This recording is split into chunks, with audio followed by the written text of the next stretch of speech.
دیکھیں، سب سے زیادہ مشکل موقع وہ ہوتا ہے جب لوگ ہمیں ستاتے ہیں، جب لوگ ہمیں تکلیف دیتے ہیں۔ چھوٹی سی بات کسی شخص نے کر دی، قوت برداشت ہوتی نہیں، پھر ہم اس کے خلاف منصوبہ بندی کرتے ہیں۔ اور کئی دفعہ ایسا ہوتا ہے کہ اس کی چھوٹی تکلیف کے بعد ہم بڑا سارا ظلم کرتے ہیں اس کے ساتھ۔ جب ہم بدلہ لینے پہ آتے ہیں تو پھر ہمارے اندر اس قدر زیادہ خوفناک عزائم جنم لیتے ہیں کہ سامنے والا بکھر جاتا ہے، ٹوٹ جاتا ہے۔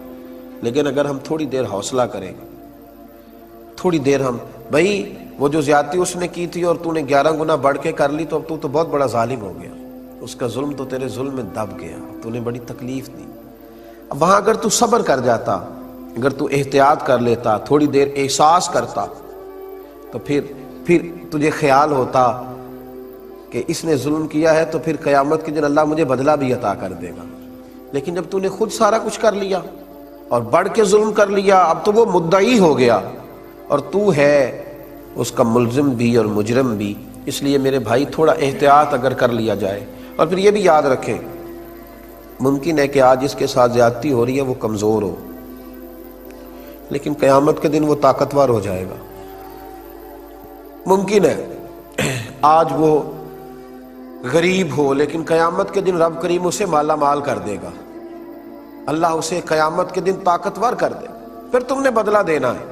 میرے نبی کریم صلی اللہ تعالی علیہ وآلہ وسلم نے ارشاد فرمایا کہ اگر میرے مومن نے کسی ذمی کافر پر بھی ظلم کیا، جو مسلمانوں کی حکومت میں مسلمانوں کو ٹیکس دے کر جزیہ دے کے رہتا تھا کافر، حکومت چونکہ مسلمانوں کی تھی اور مسلمانوں نے اس ذمی کافر پر ظلم کیا، نبی پاک صلی اللہ علیہ وسلم فرماتے ہیں میں قیامت کے دن اس ذمی کے ساتھ کھڑا ہو کے اللہ کی بارگاہ میں اپنے امتی پر مقدمہ کروں گا، میں مقدمہ کروں گا اس مسلمان پر، اس ذمی کے ساتھ کھڑا ہو کے، کیوں اس نے زیادتی کی۔ ظلم کی تو تمہیں کافر ذمی کے ساتھ بھی اجازت نہیں ہے، بجائے اس کے کہ اپنوں کے ساتھ ظلم کرو۔ شاہ کسریٰ نے نا اپنے بیٹے کو عالم بنانے کے لیے ایک استاد کا بندوبست کیا۔ ایک درویش بزرگ تھے تو شاہ کسریٰ کے بیٹے کو نا وہ پڑھایا کرتے تھے۔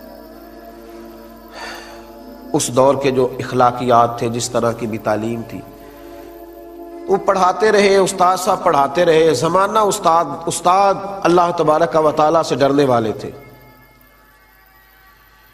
پڑھاتے رہے، زمانہ بیت گیا۔ جب وہ طالب علم فارغ ہونے کے قریب ہو گیا، علم اس کا مکمل ہو گیا، تو ساری چیزیں کتابوں سے نہیں آتی، کچھ استادوں کا سینے کا فیض بھی ہوتا ہے، کچھ مشائخ کے سینے کا فیض ہوتا ہے، شرط یہ ہے کہ وہاں بھی فیض ہو،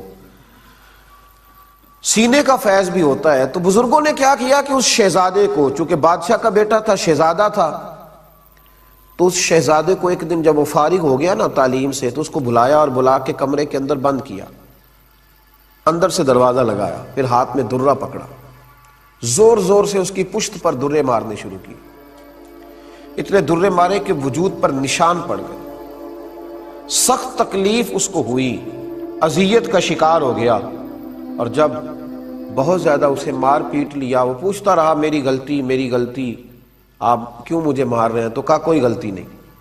تو اچھی طرح مار لیا، دروازہ کھولا تو شہزادہ گھر چلا گیا، جا کے اماں سے شکایت کری کہ آج میرے استاد نے بہت مارا ہے۔ اماں کہنے لگے بیٹا استاد بلا وجہ نہیں مارا کرتے، کہا آپ ایک دفعہ ابا سے کہے تو صحیح۔ شکایت لگائی بادشاہ سے، بادشاہ کہنے لگا بیٹے نہیں، استادوں کو جو قومیں کٹہروں میں کھڑا کرتی ہیں وہ پڑھا نہیں کرتی، تو میں نہیں پوچھوں گا تیرے استاد سے۔ بات ختم ہو گئی، لیکن شہزادے کے اندر سے غصہ نہیں گیا۔ ایک وقت ایسا آیا، ایک زمانہ ایسا آیا کہ بادشاہ انتقال کر گیا تو شہزادہ حکمران بن گیا۔ اس واقعے کو 35 سال بیت گئے جب استاد نے مارا تھا۔ اب وہ شہزادہ حکمران بنا تو اس نے سب سے پہلا حکم یہ جاری کیا کہ ذرا میرے استاد جی کو تو بلایا جائے، پہلی حکومت، پہلا دن اور پہلا آرڈر، ذرا استاد کو بلاؤ۔ استاد بھی بوڑھے ہو گئے، لاٹھی پہ جھکے ہوئے، بھویں سفید ہو کے جھک گئی۔ استاد پہنچے، بادشاہ سلامت کے سامنے کھڑے ہوئے تو کہنے لگا بزرگوں، بوڑھے بھی آپ ہو گئے ہیں، کمزور بھی ہو گئے ہیں، پر آپ نے ناجائز مارا تھا تو میری تکلیف نہیں گئی، 35 سال بیت گئے، میں اس وقت بے بس تھا، کچھ کر نہیں سکتا تھا، آج طاقتور ہوا ہوں، بتائیے کیوں مارا تھا، کس سبب سے آپ نے مجھے مارا؟ تو استادوں نے یوں آنکھ اٹھائی، بوڑھے ہو گئے تھے، اور کہنے لگے بیٹے یہ جو آج دن آیا ہے نا، اسی دن کے لیے میں نے تجھے مارا تھا، یہ آج جو تو نے بلا لیا نا اسی دن کے لیے مارا تھا۔ کہا حضرت وہ کس طرح؟ آپ فرمانے لگے کتنی دیر ہو گئی تجھے مار کھائے ہوئے؟ کہا 35 سال۔ تو فرمایا درد نہیں نہ بھولا؟ اب حضور نہیں، فرمایا اسی دن کے لیے مارا تھا کہ ایک دن تو حکمران بنے گا۔ یاد رکھنا اگر تجھے 35 سال جو تیرے اوپر ظلم ہوا، ناجائز مار پڑی، وہ تجھے نہیں نا 35 سال میں بھولی، تو غریبوں کو بھی قیامت تک ظلم نہیں بھولیں گے۔ دیکھنا تو بادشاہ بنا ہے، کسی پہ ظلم نہ کرنا، زیادتی نہ کرنا، ورنہ قیامت تک۔ فرمایا آج تو اقتدار میں آیا ہے تو مجھے کٹہرے میں بلا لیا ہے، غریب قیامت کے دن اقتدار میں ہوں گے تو تجھے کٹہرے میں بلائیں گے، پھر تو نے جواب دینا ہے۔ دیکھنا ظلم نہ کرنا۔ وہ شہزادہ تھا پر سمجھدار تھا، اٹھ کے استادوں کے قدموں سے لگا، کہنے لگا اللہ آپ کو میری طرف سے بہترین صلہ عطا کرے، آپ نے میری تربیت کر دی، مجھے سمجھا دیا، مجھے یہ شعور دے دیا کہ اب میں اس بات کو سمجھ گیا ہوں کہ کبھی کسی کے ساتھ کوئی زیادتی نہیں۔ اور پھر ایک اور بات ہے، جب ہم ظلم کر رہے ہوتے ہیں نا تو ہم بھول جاتے ہیں، ہم کہتے ہیں سارے دروازے بند ہیں، ہر آدمی مجھ سے ڈرتا ہے، میں اقتدار میں ہوں، میرے ہاتھ میں دھرا ہے، میری جیب میں نوٹ ہے، اس وقت سارے لوگ میرے حق میں بولتے ہیں، اس وقت زمینی حقائق میرے ساتھ ہیں، کون مجھے پوچھ لے گا؟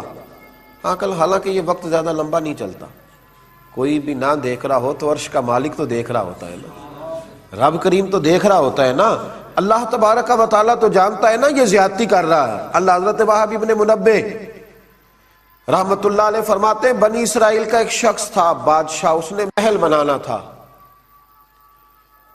تو محل کا جب اس نے نقشہ تیار کرایا تو ایک بوڑھی کی جھونپڑی بھی محل کے اندر آ رہی تھی، بوڑھی کی جھونپڑی۔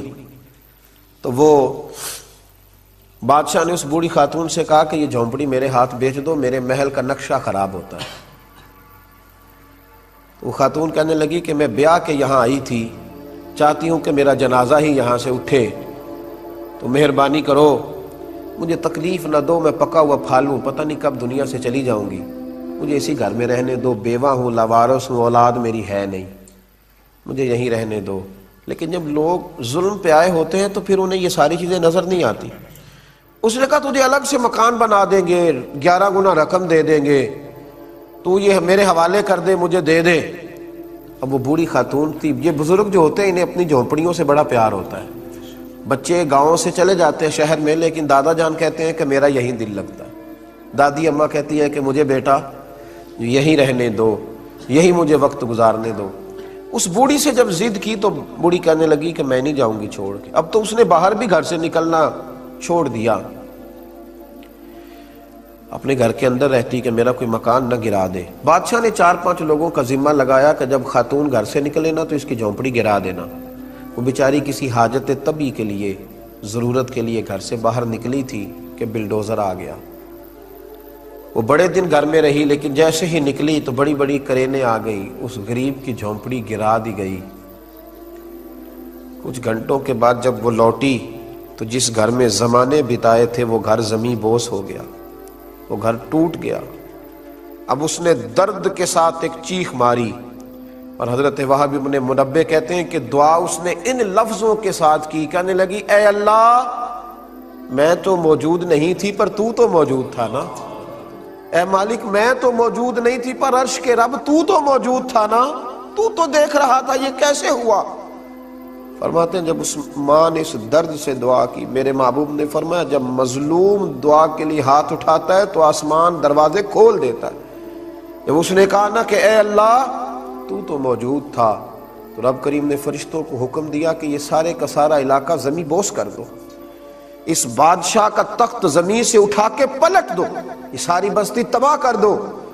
جو لوگ ظلم کرتے ہیں وہ بچا نہیں کرتے، فرمایا وہ سارا شہر تباہ کر دی۔ ہم یہ سمجھتے ہیں کہ کون ہے دیکھنے والا، دروازے تو بند ہیں، اقتدار میرے پاس، طاقت میرے پاس، میں نے اس کو بھی سمجھا لیا ہے، اس پہ بھی روب ڈال لیا ہے، اس شخص کو بھی اپنے ہاتھ میں کر لیا، اس کو بھی کنٹرول کر لیا، اب کون ہے تو میرے خلاف بغاوت کرے گا؟ جب بغاوت ہوتی ہے تو بڑے بڑے تاج اچھل جاتے ہیں، بڑی بڑی کرسیوں کے چاروں پیر ٹوٹ جاتے ہیں، بڑے بڑے اقتدار میں لوگ زنجیروں میں جکڑ دیے جاتے ہیں، بڑی بڑی آزمائشیں قریب آتی ہیں۔